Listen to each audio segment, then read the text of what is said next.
Hello అందరికీ, ఒకసారి fish fry ఇలా ట్రై చేయండి, చాలా బాగుంటుంది.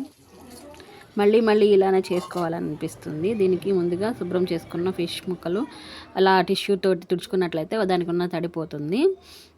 శుభ్రంగా క్లీన్ చేసుకోవాలి. అలాగా తర్వాత దానికి సరిపడినంత ఒక బౌల్లో కారం, పసుపు, గరం మసాలా, ఉప్పు, కొంచెం నూనె మరియు కొంచెం కార్న్‌ఫ్లోర్, లెమన్ వేసుకొని కొంచెం అంత వాటర్ వేసుకొని దాన్ని శుభ్రంగా కలుపుకోవాలి.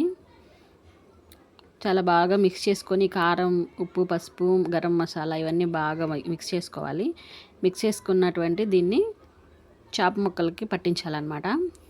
చాలా బాగా మ్యారినేట్ చేసుకోవాలి. ఎంత బాగా మనం మ్యారినేట్ చేసుకుంటామో అంత బాగా ఫిష్ ఫ్రై చాలా బాగా టేస్ట్గా వస్తుంది. ముక్కలన్నిటికీ ఉప్పు, కారం, పసుపు పట్టేలాగా బాగా మ్యారినేట్ చేసుకోవాలి.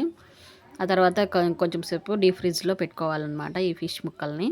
ఆ తర్వాత ఒక అరగంట నుంచి గంట వరకు పెట్టుకొని డీప్ ఫ్రైకి సరిపడినంత కొంచెం అంత ఆయిల్ వేసుకొని పాన్లో ముక్కల్ని అటు ఇటు బాగా జాగ్రత్తగా కాల్చుకోవాలి, ఎర్రగా అయ్యేలాగా.